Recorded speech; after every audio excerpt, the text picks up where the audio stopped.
Última hora de la tarde. Sábado, 14 de octubre. Estamos en el año 1066. Y esta es la batalla de Hastings.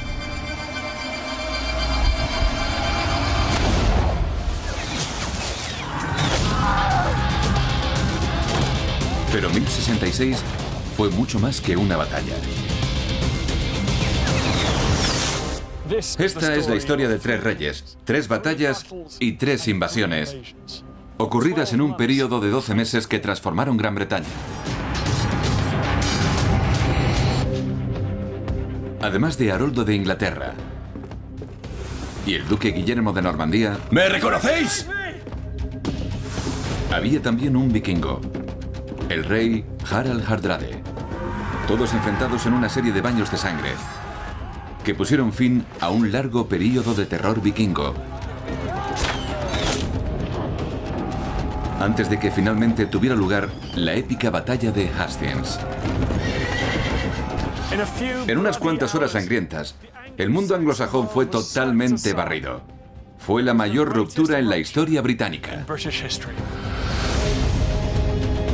Sus consecuencias han quedado grabadas en nuestro paisaje. Los normandos forjaron una nueva Gran Bretaña, con una lengua, leyes y costumbres que perviven hoy en día. Pero cómo una pequeña región de Francia alcanzó tanto poder no está tan claro.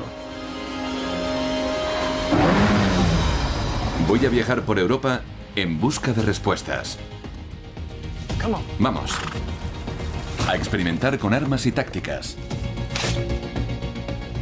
Resulta bastante aterrador. Y a descubrir revelaciones ocultas en un documento único, escrito solo meses después de aquellas grandes batallas.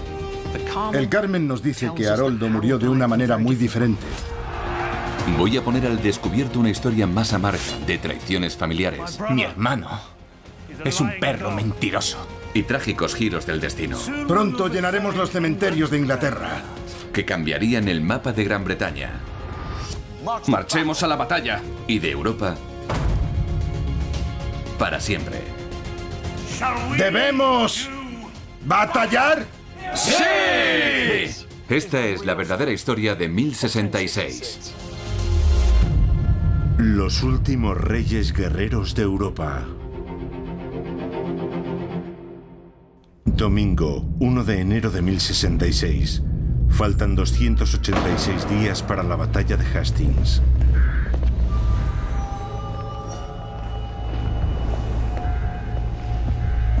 Westminster, cerca de Londres. Dicen que convertirse en rey es un don otorgado por Dios. ¿Cómo está? No durará. ¿Cuánto? No mucho ya. Pero a veces, la cuestión es estar en el lugar adecuado, en el momento indicado. Eduardo el Confesor es el rey de Inglaterra. Comportamiento. Malos vicios. Pero su largo reinado está tocando a su fin. He pecado con la vista, el oído y el gusto. Cerrad los ojos.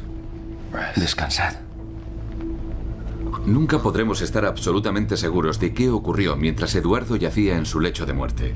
Pero sí sabemos que condujo a la guerra. Y convirtió 1066 en la fecha más famosa de la historia del Reino Unido. 1066. Batalla. Este de Sussex. Volver al siglo XI en Inglaterra es entrar en un mundo muy diferente, que funcionaba con normas distintas. Pasó hace mucho tiempo. Hay que retroceder 500 años hasta los Tudor y luego otros 500 años antes de ellos. Y el problema es que no sabemos mucho al respecto.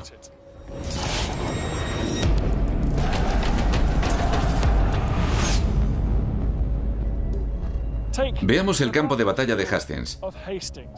Hoy no hay muchas pistas aquí que nos cuenten cómo sucedieron las cosas aquel sangriento día. Y las fuentes que tenemos son parciales. Antiguos textos a menudo contradictorios. Poemas mitad ficción, mitad realidad y epopeyas. Tenemos enormes lagunas. Este era un mundo que se encontraba todavía emergiendo de la Edad Media, donde la realidad se mezclaba con relatos épicos, mitos y leyendas, para crear historias que hemos estado contándonos durante casi 1000 años. Quiero intentar llegar al corazón de lo que ocurrió realmente aquel año extraordinario. Un año que comenzó con el rey Eduardo en su lecho de muerte. Demonios tras las murallas. Negros cuervos con presagios funestos. El problema es que el viejo rey no deja descendencia. Inglaterra no tiene sucesor. Es solo fiebre. Dios está con vos. En Europa, 3 poderosos caudillos militares vigilan y aguardan.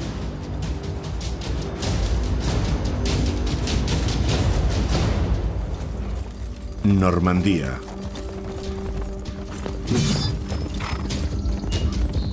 ¡Vamos! ¡Estoy hablando en serio! A 320 kilómetros al sur de Londres, un duque ilegítimo de 38 años gobierna con puño de hierro.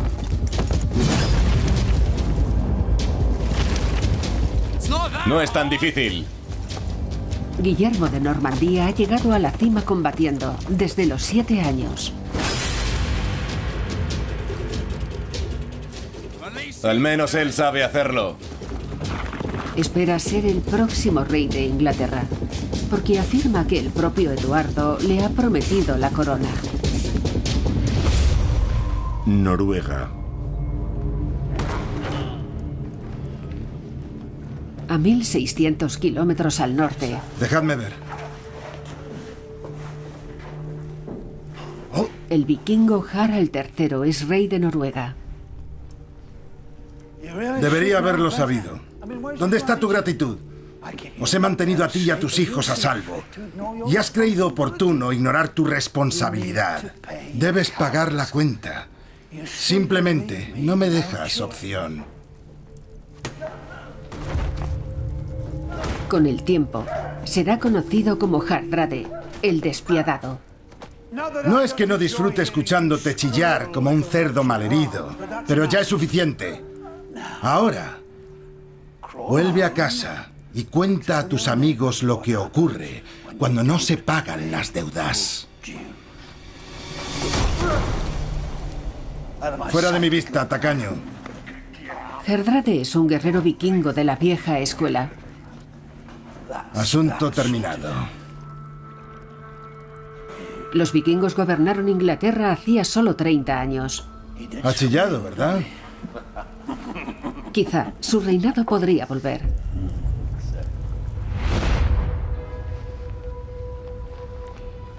Habéis sido un rey fuerte.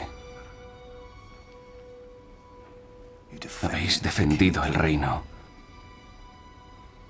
bajo los ojos de Dios Todopoderoso. Haroldo Watkinson es el tercer contendiente. Es el cuñado del rey. Amén.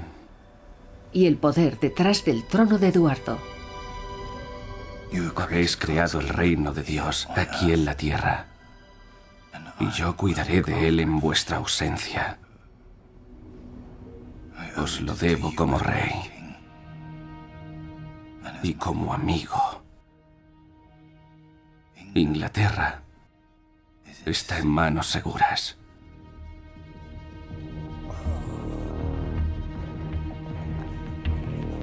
Tres guerreros. Todos ansiando la corona de Eduardo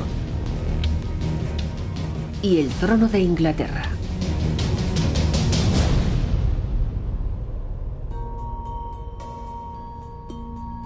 He pedido a 3 historiadores que revivan el mundo de 1066 y encarnen a nuestros 3 señores de la guerra enfrentados. Todo eso son mentiras, mentiras y mentiras. Todo lo que contáis son mentiras. Imaginarán cómo pensaban sus estrategias en cada batalla. Y ese es el momento para mi arma secreta. Y esto es un glorioso baño de sangre. Guillermo de Normandía, Haroldo Godwinson y Harald Hardrade. Estoy aquí, en Noruega, y los vikingos tienen un gran interés en Inglaterra. Y cuando digo un gran interés, me refiero a que en el siglo IX, los danos, otro grupo de vikingos, habían conquistado y colonizado Inglaterra, dividiéndola eficazmente en dos partes. Entre 1016 y 1042, toda Inglaterra se encontraba bajo el dominio vikingo. Así que cuando miro a Inglaterra desde Noruega, solo veo parte del imperio escandinavo, un lugar a la espera de ser reconquistado. La tierra que gobierno, Normandía, es en realidad pequeña comparada con Inglaterra y con Noruega. Pero estoy al mando de una terrorífica maquinaria de guerra y soy un hombre de una ambición indomable. Y sé que al otro lado de esta tentadora estrecha franja de agua, Inglaterra está esperando, prometiéndome tierra, saqueos y tal vez, por encima de todo, la oportunidad de convertirme en rey ungido. Realmente no me preocupa una invasión extranjera. Después de todo, somos una isla y no es fácil acceder a ella. Noruega no ha sido una amenaza real durante 50 años. Normandía, eres pequeña y estáis tan ocupados peleándose entre vosotros y con el resto de Francia que no sois una amenaza para mí en absoluto. Estoy muy tranquila.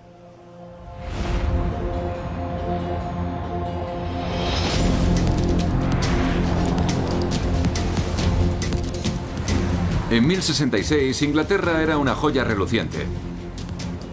Próspera, rica y con el sistema financiero más sofisticado de Europa. Estaba muy bien organizada y centralizada. Y el rey se situaba en el centro de todo. Los impuestos entraban a raudales en el tesoro real, convirtiendo al monarca en el hombre más rico del reino. El rey Eduardo pasó años utilizando su enorme riqueza para construir una nueva base real a orillas del río Támesis, corriente arriba, al oeste de Londres. Hoy día Westminster es la cuna del poder británico y el Parlamento. Pero hace 950 años era un escenario muy diferente. Por entonces no era más que un trozo de campiña inglesa a 1,5 kilómetros río arriba de la bulliciosa ciudad de Londres y no albergaba más que un pequeño monasterio. Hasta que el rey Eduardo el Confesor decidió construir un palacio allí y encargar la construcción de una imponente iglesia, un gran símbolo de su poder, devoción y riqueza, la abadía de Westminster.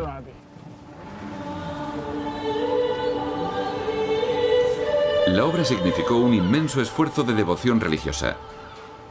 Y en 1066, los trabajos estaban casi terminados. Pero Eduardo no viviría para verla concluida. En cambio, la abadía se convertiría en su lugar de sepultura. La tumba de Eduardo se encuentra todavía en el corazón de la iglesia. Los anteriores reyes de la Inglaterra anglosajona se remontan a la época de los reyes de Wessex, cuya capital había sido Winchester, pero Eduardo está creando un nuevo centro de poder real en Westminster. Dicen que debido a que era un hermoso paraje, le gustaba la presencia de monjes allí, pero también porque estaba convenientemente cerca de Londres, y Londres se estaba convirtiendo en una gran plaza comercial. Así que había buenas razones políticas y económicas para querer crear ese nuevo centro de poder. Eduardo el Confesor no encajaba en el perfil del rey guerrero tradicional de la época medieval. Era mucho más devoto y pío, y por supuesto, más tarde fue canonizado. La historia cuenta que la devoción extrema de Eduardo le condujo a llevar una vida de castidad marital. Bueno, sea o no cierto, la falta de descendencia de Eduardo dejó a Inglaterra con un problema peligroso. Miércoles 4 de enero de 1066. Faltan 283 días para la batalla de Hastings.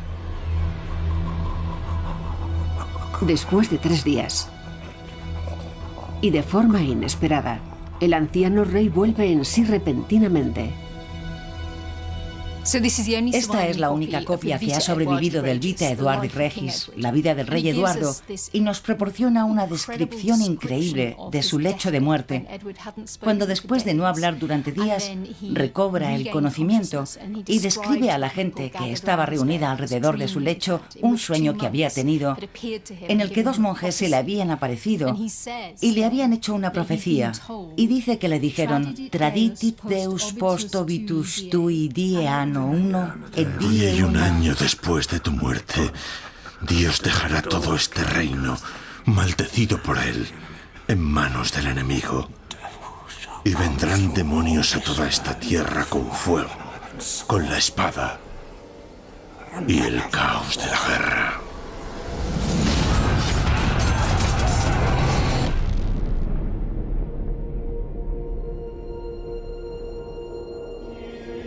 Un día después, el rey Eduardo descansa finalmente en paz.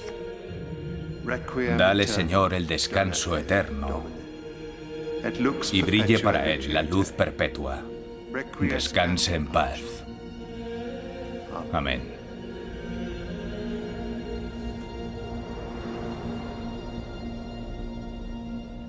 La premonición de Eduardo sobre el desastre estaba a punto de convertirse en realidad.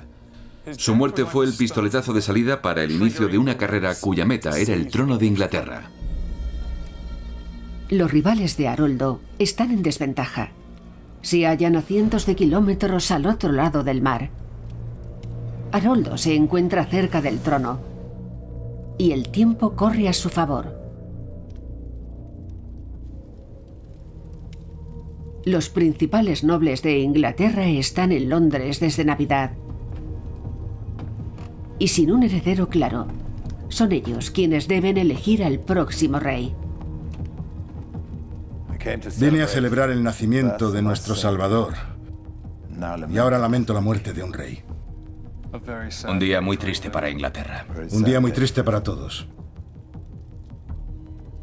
El Consejo de Nobles incluye a uno de los hermanos de Haroldo, Gerth, conde de Anglia Oriental. Era un buen hombre, un rey honrado. Un gran rey. Pero su enfermedad lo dejó débil y a merced de sus verdaderos amigos. Creo que descubriréis que todos los que están aquí fueron verdaderos amigos suyos. Cuando los reyes mueren, el peligro llega a sus dominios. Por eso debemos actuar con rapidez y coronar a un nuevo rey. Haroldo estaba bien situado y tenía apoyos. Pero había un problema. Haroldo debía todavía superar un importante obstáculo para convertirse en rey. A pesar de que era el hombre más poderoso del reino y de ser el cuñado del monarca, no tenía vínculo de sangre directo con la corona.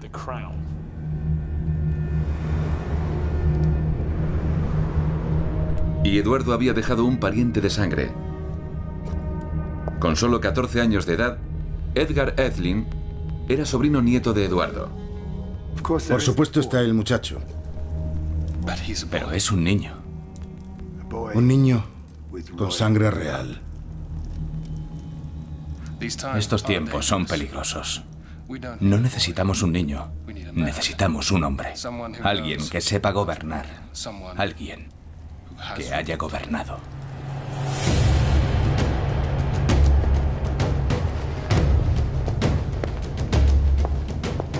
Desde 1056, Haroldo ha sido rey en todo menos en nombre. Es la mano derecha de Eduardo, es ambicioso, es un soldado probado, es el hombre perfecto para convertirse en rey. Su padre Godwin había construido con éxito una gran dinastía y también amasado una gran fortuna en tierras y en señoríos.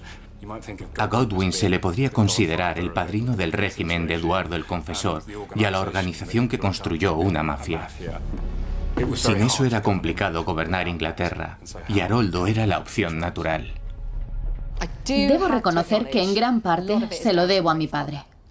Todo lo que he aprendido sobre poder y política lo aprendí de él. Cuando murió, el rey Eduardo nos recompensó a mí y a mis hermanos con tierras. Así que yo recibí el premio mayor, Wessex. Mi hermano menor Garth obtuvo Anglia Oriental. Otro hermano recibió Kent. Y Tostig recibió el Gran Condado Septentrional de Northumbria. Así que, como podéis ver, teníamos prácticamente todo el país atado.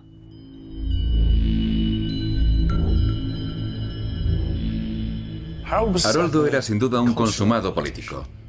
Sabía que tenía que cerrar el trato y conseguir que el Consejo de la Corona lo hiciera rey. Así que tan solo unos minutos después de la muerte de Eduardo, Haroldo se sacó un as de la manga. Un sorprendente mensaje de lo que, según él, acababa de ocurrir en la alcoba de Eduardo.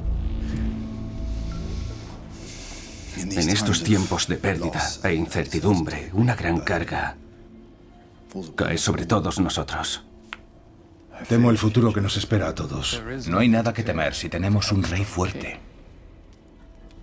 No deberíais tener miedo, amigo mío. Eduardo, en su sabiduría, había previsto este día. Sé que hay quienes dicen que al final no estaba en su sano juicio, pero yo estaba allí.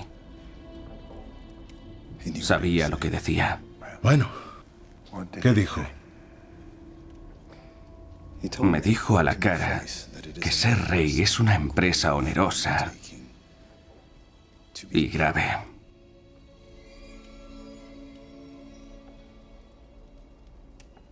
Pero he dado mi palabra, amigos. Ahora hay mucho trabajo que hacer.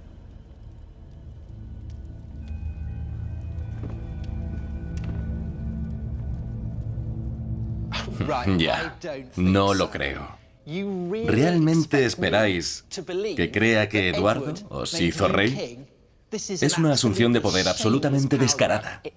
No me importa si os convenzo a vos. Solo necesito convencer a los condes de Inglaterra.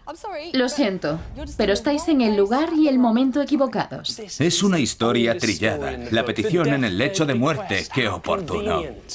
Bueno, ninguno de vosotros dos estabais allí. Yo sí, así que sé qué pasó.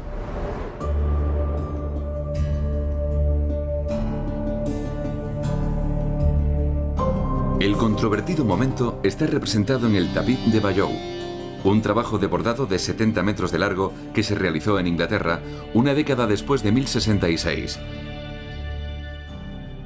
Es una tira de imágenes que describen los momentos clave de aquel año trascendental. Eduardo, en su lecho de muerte, toca la mano de Haroldo, tal vez convirtiéndolo en su sucesor. Luego, tras la muerte de Eduardo, los nobles ingleses entregan a Haroldo la corona, mientras señalan a Eduardo. ¿Sugieren estas imágenes que Eduardo eligió realmente a Haroldo como su sucesor? Eso nunca lo sabremos.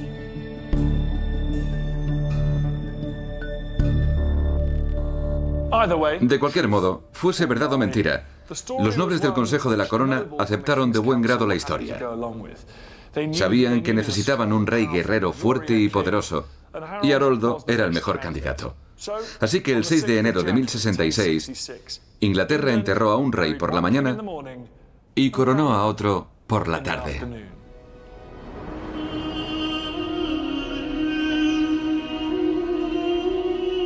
Viernes 6 de enero de 1066. Faltan 281 días para la batalla de Hastings. Haroldo es ungido rey. A solo metros de distancia del cuerpo recién enterrado de Eduardo.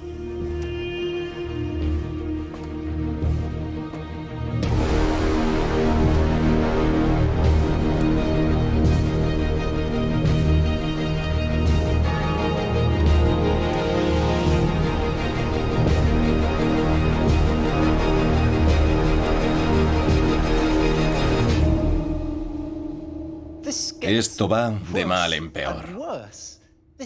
Es un comportamiento sorprendente.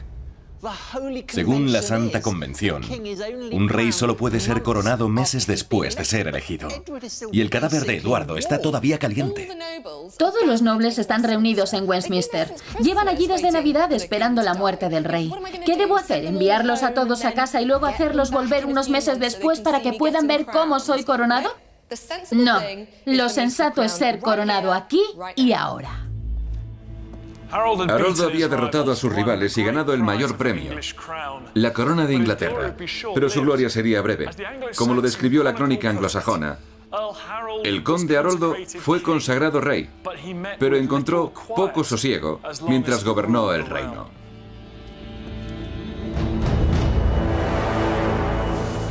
Al otro lado del mar, los rivales de Haroldo no tienen todavía noticias de la muerte de Eduardo, y mucho menos información acerca del rápido ascenso al trono del conde inglés. Guillermo se encuentra a 320 kilómetros de distancia, al otro lado del canal, en Rouen, la ciudad más grande de Normandía. El vikingo Harald Hardrade está aún más lejos, en las tierras altas de Noruega. Dejemos que las llamas curen a nuestros campesinos descarriados y desleales. Pero Haroldo sabe que la ignorancia de sus rivales, muy pronto, tocará a su fin.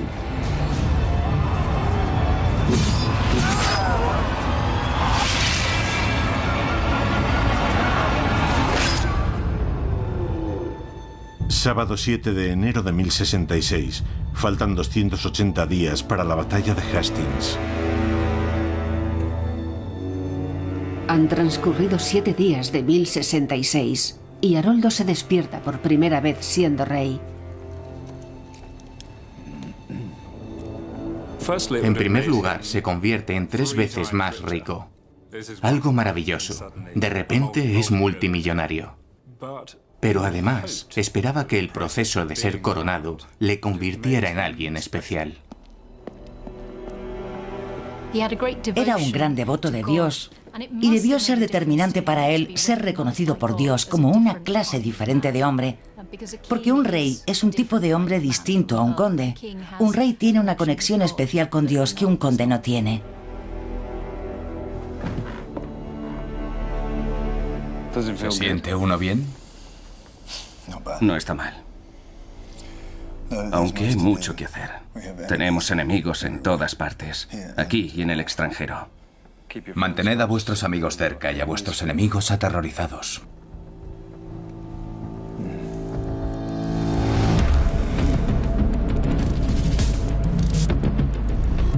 Bruselas. En el siglo XI, albergaba poco más que un pequeño santuario religioso en Flandes. Hoy, Bruselas esconde un secreto, conservado durante casi 1000 años.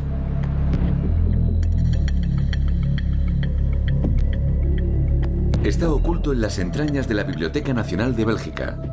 Un manuscrito extraordinariamente precioso.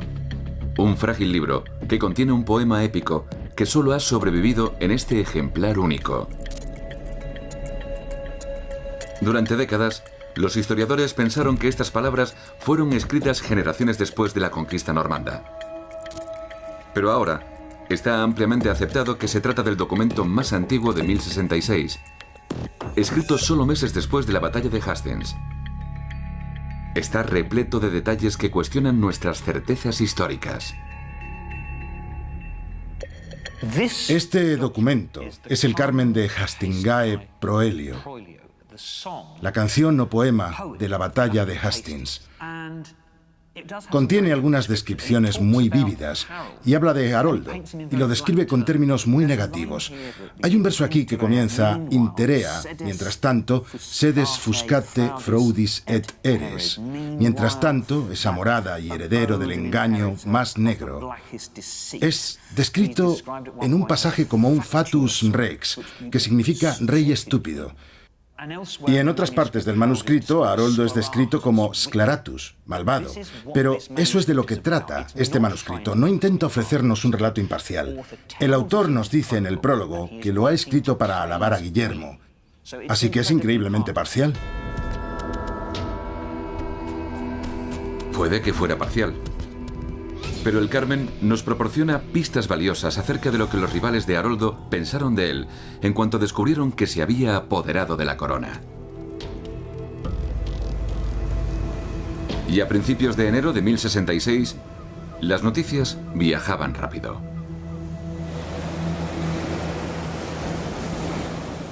Entonces, ¿cuánto tardaron las noticias en llegar a Guillermo en Rouen? Básicamente podrían haber viajado por dos rutas. Una, el Támesis en barco bordeando la costa de Kent a través del paso de Calais y luego por aquí. La otra sería a caballo, desde Londres a la costa meridional y luego en barco en un dracar en línea recta a través del canal. En caballo se tardaba en torno a un día y medio desde Londres a la costa meridional y luego, con viento a favor, un día en cruzar el canal y un poco más en llegar río arriba, aquí a Rouen. Así que Guillermo pudo haber escuchado la noticia en solo 3 días.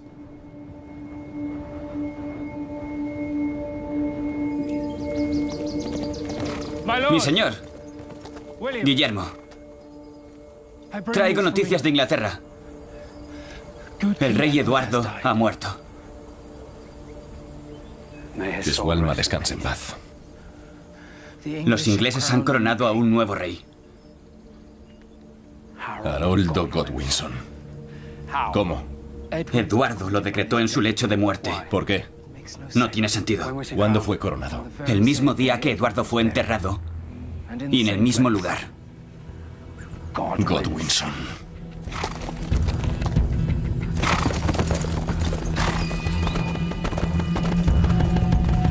Guillermo no era un hombre que se tomara las cosas a la ligera.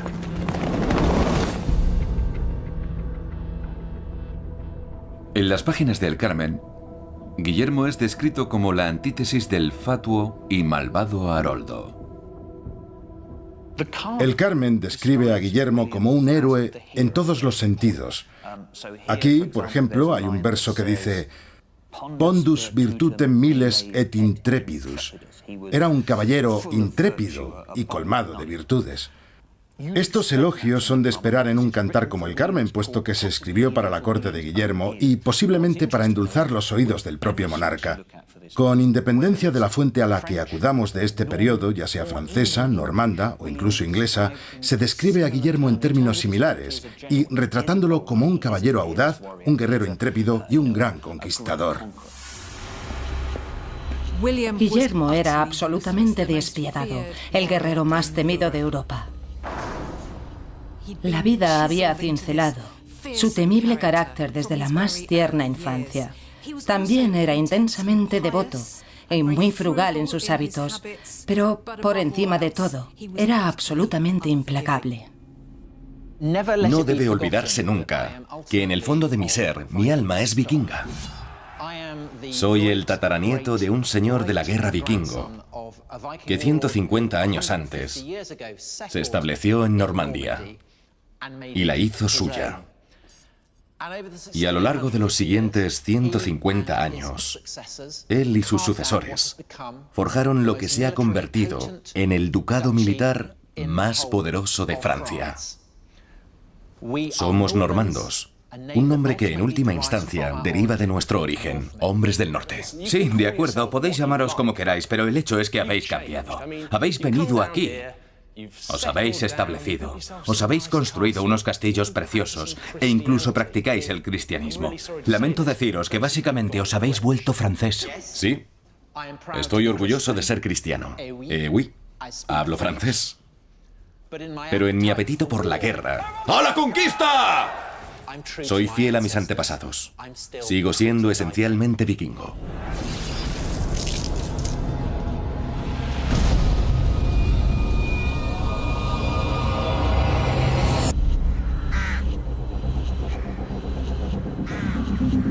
La infancia de Guillermo había sido profundamente traumática. Nació aquí en el año 1028, en el castillo que domina la pequeña localidad de Falaise. El pedigrí de Guillermo no era del todo aristocrático. Es cierto que su padre era Roberto, duque de Normandía, pero su madre era la hija de un curtidor, una hermosa joven llamada Herleva, con quien Roberto tuvo un breve idilio. De modo que Guillermo era un hijo bastardo.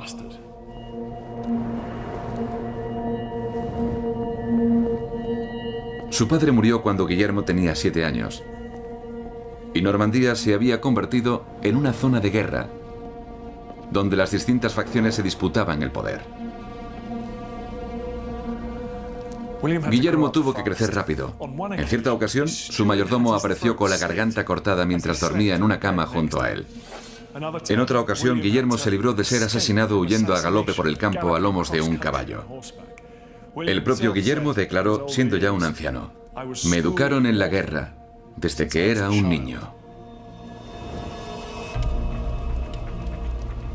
Una infancia brutal había forjado el carácter de Guillermo, convirtiéndolo en un duque que gobernaba por medio del terror. Confianza y lealtad. Eso es todo. No es mucho pedir. La próxima vez, quizá tu encantadora esposa y tus preciosos hijos se unan a nosotros.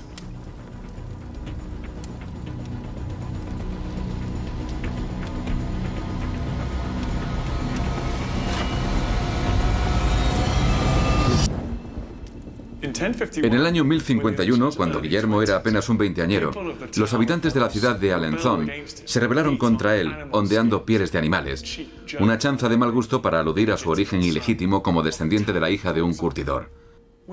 A Guillermo no le hizo gracia. Asaltó el pueblo, capturó a 32 hombres y ordenó cortarles las manos y los pies. Guillermo era, sin lugar a dudas, un hombre al que no convenía traicionar. Pero Haroldo había hecho justamente eso.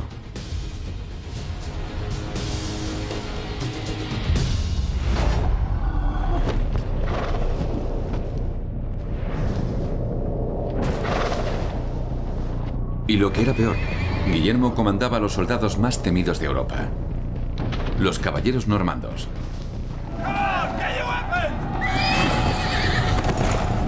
Su empleo de la caballería los colocó a la vanguardia de la guerra medieval.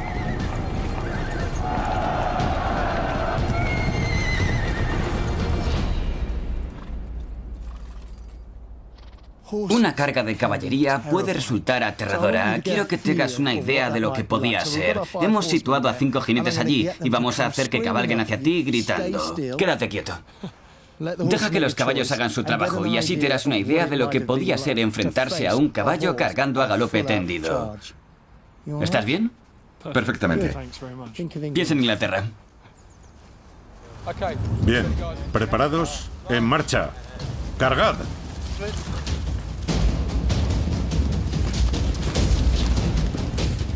Cinco caballos enormes vienen directamente hacia mí. El ruido de sus hollares respirando impresiona. ¿Y sientes cómo tiembla la tierra? ¿Van a dejarme un hueco?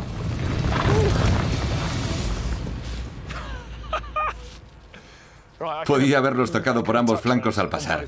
Ha sido bastante aterrador. Y eso que solo eran los caballos. Sentir a esas enormes bestias pasando a mi lado a todo galope es terrorífico. Pero si los jinetes que los montaban hubiesen llevado sus armas para intentar matarme, habría sido inimaginable. Para los ingleses era algo completamente nuevo. ¿Qué tenían de especial los caballeros normandos? ¿De dónde les venía su afición por la caballería? ¿Y por qué eran unos jinetes tan fantásticos en comparación con otros? Creo que se debe a que estaban en el continente europeo. Recibían influencias provenientes del este de Europa y también existía la cría de caballos españoles, mientras que los sajones, en su pequeña isla, solo disponían de las razas nativas, y este era un nuevo tipo de caballo en el campo de batalla. Aunque los sajones usaban los caballos especialmente para las labores agrícolas, no eran animales de tanta calidad. No, exacto. Las razas nativas que se ven hoy en día son muy similares a las que tenían entonces. Eran caballos robustos, de poca alzada, capaces de recorrer grandes distancias con un agradable paso para llevarte de un punto a otro. ¿Cómo atacaban los normandos? Te lo enseñaré, por supuesto. Sube a tu montura. De acuerdo. Y prepárate. Te mostraré las distintas formas de usar la lanza cargando al galope. Su arma principal era una lanza afilada, precursora de la pica medieval. Bien, cógela y levántala, sosténla más o menos por el medio y siéntela en tu mano. Y luego inclina la punta hacia mí. Ahora tienes un agarre prono. Si quisieras atacar, extenderías un poco el brazo y usarías el estribo y la parte posterior de la silla para aprovechar al máximo toda la energía del caballo en la acometida. La otra opción es cambiar a una empuñadura supina, dejando los nudillos por debajo de la lanza. Así lanceas por fuera y por el interior en vertical si algún enemigo tratará de agarrarte de la silla de montar. Vamos, en marcha.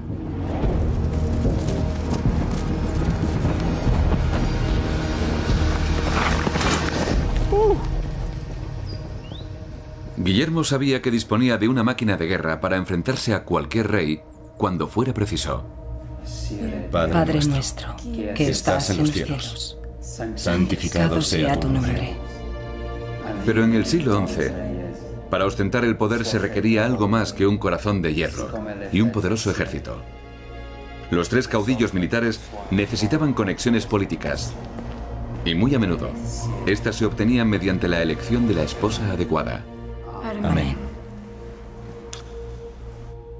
Sí, lo cierto es que adoro a mi esposa, Matilde. Es una mujer fuerte y confío en ella plenamente, pero debo admitir que posee, además, ciertos atractivos políticos.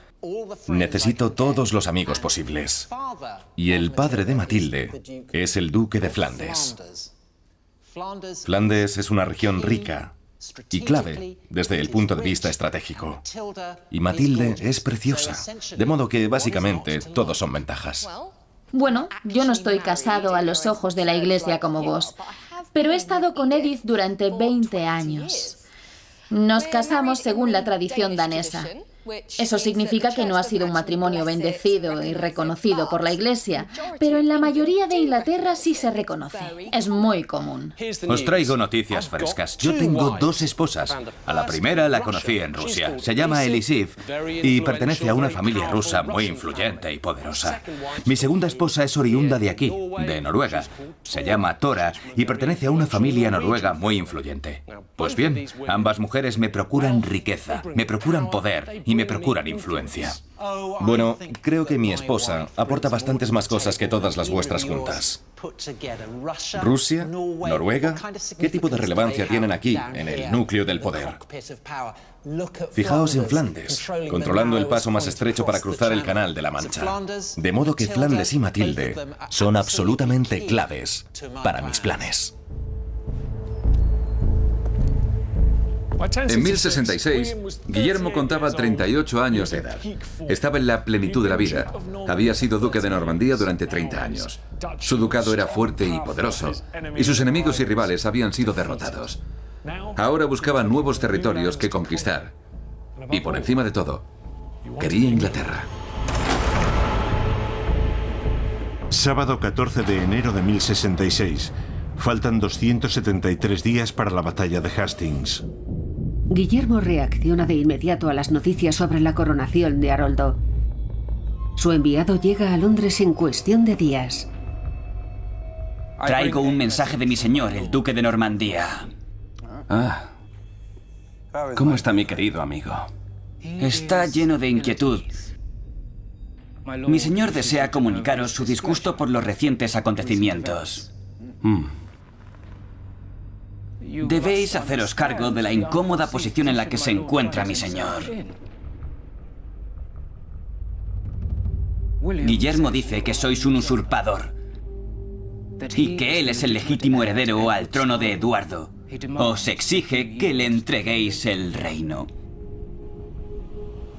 ¿Cómo? ¿Para convertirme en su siervo? Mi señor os recuerda que le hicisteis un juramento y que tiene un dios que le otorga derecho al trono. Mi señor Eduardo, que en paz descanse, me transmitió su último deseo. Y ahora quitaos de mi vista.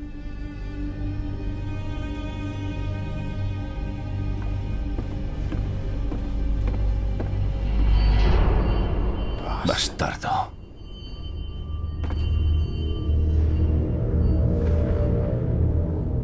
Gran error. Guillermo tomó entonces una decisión trascendental. Si Haroldo no estaba dispuesto a renunciar al trono, él iría a la guerra. Reuniría un ejército, invadiría Inglaterra y tomaría la corona por la fuerza. Esto no era algo que Guillermo pensara que podía hacer, sino algo que pensaba que tenía derecho a hacer. Porque Guillermo sostenía que el trono de Inglaterra le había sido prometido no una sola vez, sino 2. Primero por el rey Eduardo en 1051. Y en segundo lugar, por el propio Haroldo, solo 2 años antes, en 1064. 30 años antes, cuando los vikingos gobernaban Inglaterra, Eduardo, entonces un príncipe anglosajón, había huido a Normandía, donde vivió durante 20 años. En 1051, siendo ya rey, había designado a Guillermo como su sucesor. Más tarde, Haroldo había estado también en Normandía, haciendo la misma promesa a Guillermo. O al menos, eso es lo que Guillermo afirmaba.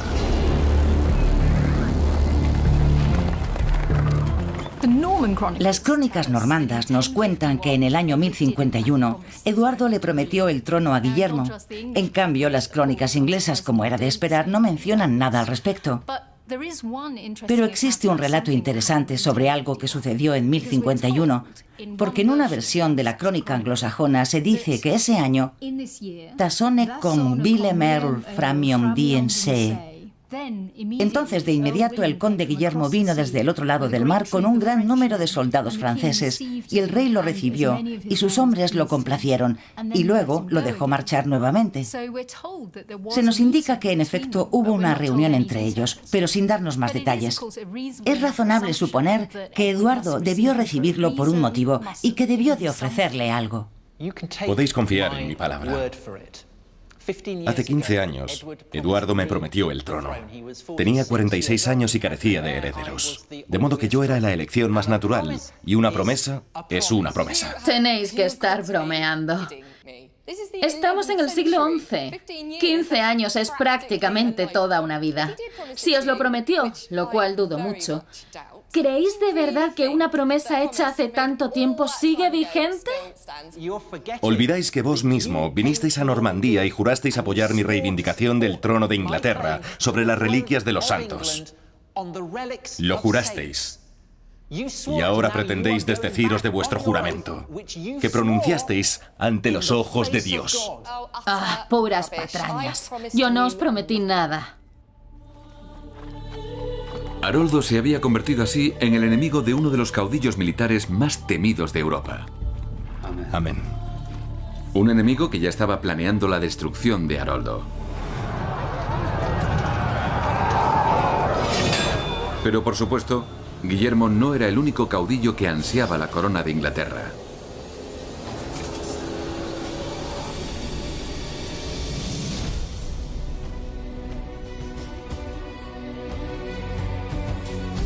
Noruega, un territorio vikingo ancestral. El reino de Harald Hardrade.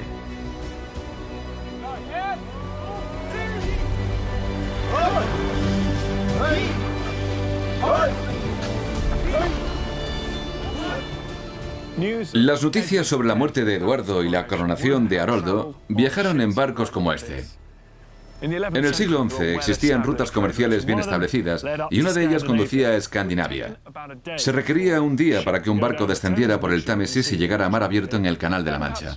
Luego unos 4 o 5 días para remontar la costa oriental de Gran Bretaña hasta alcanzar las islas vikingas de Orkney y Shetland. Para cruzar hasta Noruega, 2 días con viento de popa y finalmente un día tierra adentro hasta el lugar donde sabemos que Harald Hardrade se encontraba, en las tierras altas de Noruega. Así que podemos suponer que las noticias le llegaron a Harald en torno al 10 de enero, unos 10 días después de que las recibiera el duque Guillermo.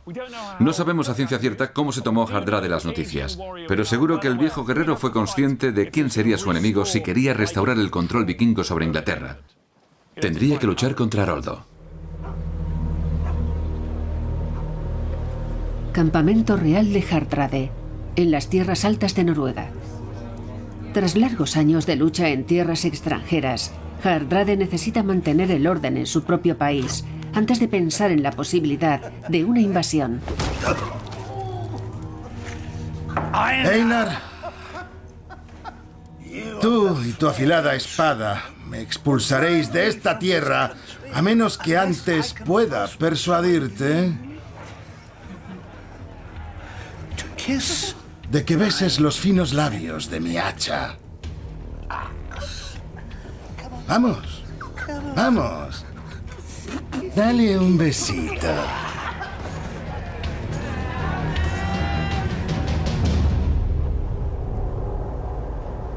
Hardrade había pasado su juventud luchando por medio mundo, como mercenario en las guerras de Sicilia, Rusia, Constantinopla y Tierra Santa. Disfrutaba matando. De hecho, escribió un poema al respecto. Decía: mato sin contemplaciones. Y recuerdo todas mis matanzas. La traición debe ser erradicada, por las buenas o por las malas, antes de que me aplaste. Hardrade escribe poesía incluso en el campo de batalla. Sabe que es una forma de crear su propia mitología, de registrar sus grandes victorias y triunfos para las generaciones venideras. Y como todo buen vikingo, Hardrade sabe que lo más importante que un hombre puede dejar tras su muerte es su reputación. Los robles crecen de las bellotas. He causado la muerte de 13 de mis enemigos. Al igual que el duque Guillermo, las fuentes nos dicen que Hardrade codiciaba el poder y la riqueza. Pero algo mucho más profundo bullía en su alma vikinga. No había logrado conquistar Dinamarca, y como un boxeador veterano, sus años como guerrero poderoso y viril estaban llegando a su fin. Y él lo sabía. A diferencia de Guillermo, para Hardrade la conquista de Inglaterra no representaba solamente poder, riqueza y prestigio. Se trataba de crear una leyenda inmortal vikinga, una que perduraría para siempre. Tengo 50 años y para los patrones del siglo XI me estoy haciendo viejo, así que probablemente solo me queda tiempo para una gran conquista. Y creo que Inglaterra va a ser esa conquista. No olvidéis que, históricamente, desde el punto de vista vikingo, Inglaterra es tan nuestra como de los anglosajones. Invadir Inglaterra es lo que hacen los vikingos, está en nuestro ADN. Y te diré una cosa, si te invadimos, nos dirigiremos directamente hacia el norte, hacia una ciudad como York, llena de gente con ascendencia vikinga, donde seremos recibidos como héroes.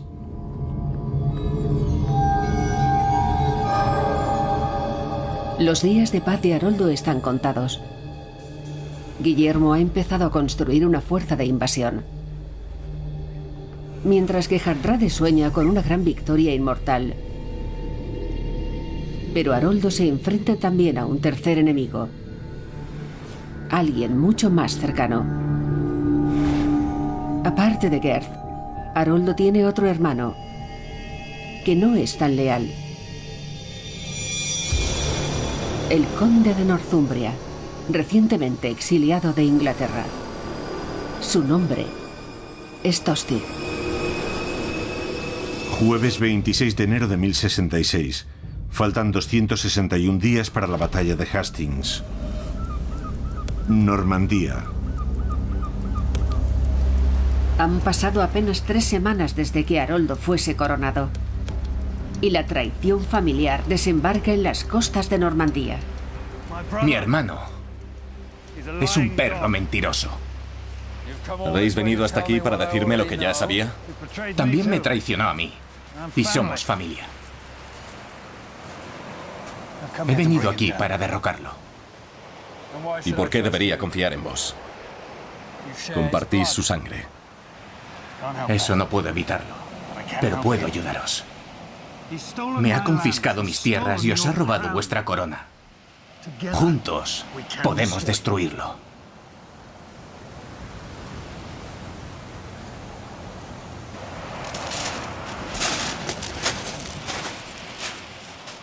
El viaje de Tostig a Normandía fue un sorprendente acto de traición, porque hablamos de un conde inglés que conspira con un duque normando para destruir a su propio hermano. Solo se cita en una crónica, pero si fuese cierto, demostraría hasta qué punto estaban envenenadas las relaciones entre Tostig y su hermano Haroldo. También ilustra lo frágil que podía ser el poder en el siglo XI. Tostig es un personaje fascinante. Era supuestamente más atractivo que Haroldo y también más valiente. Y se había convertido en conde de Northumbria. Pero el gobierno de Tostig en Northumbria fue caótico. Grabó excesivamente la tierra y oprimió a los nobles. De hecho, se cree que hizo asesinar a 3 miembros de la nobleza de Northumbria.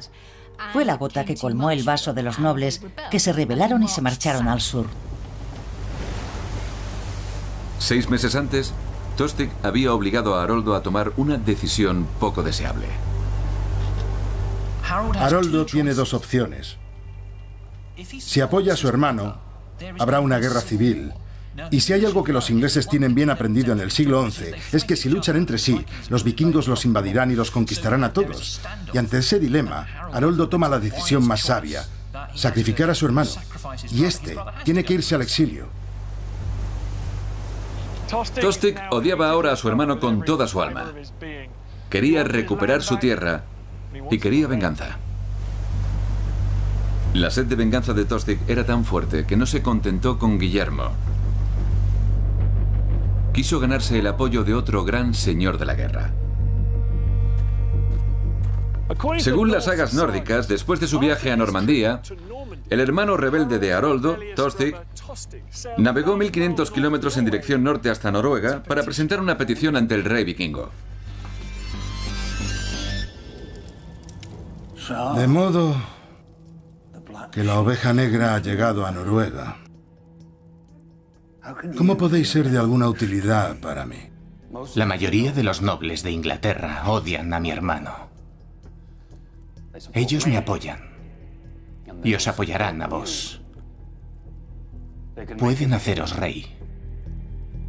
¿Me tomáis por estúpido? No ha nacido un guerrero en Escandinavia que pueda compararse con vos. Pero Inglaterra es vuestra para que la toméis. Invadidla ahora y vuestro nombre perdurará. En el fragor de la batalla no buscamos heces.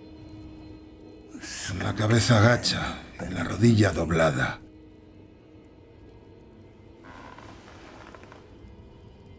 Combatiré. Mi nombre se convertirá en leyenda.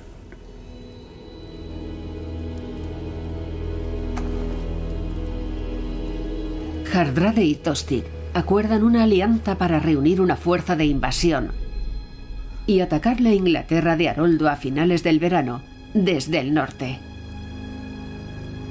Mientras tanto, 1500 kilómetros al sur, los preparativos de Guillermo marchan por buen camino. Para el verano estaremos listos. Si Dios así lo quiere, se hará su voluntad. En ese momento, Haroldo no sabe nada sobre los planes que se están tramando en los extremos opuestos de su reino. La paciencia es la mitad de la felicidad. El rey Eduardo solía decir eso. Sabias palabras. Pero la otra mitad es una espada afilada. Haroldo no era ningún estúpido. Era un caudillo astuto y conocía muy bien las reglas de la política en el siglo XI. Apenas 6 semanas después de su coronación, el nuevo rey debía saber ya que intentarían matarlo y arrancarle la corona de su cabeza sangrienta. La cuestión era cuándo llegaría ese ataque y desde dónde. Próximamente. En el siguiente capítulo, la traición familiar se convierte en guerra cuando Tostig ataca la costa meridional de Inglaterra.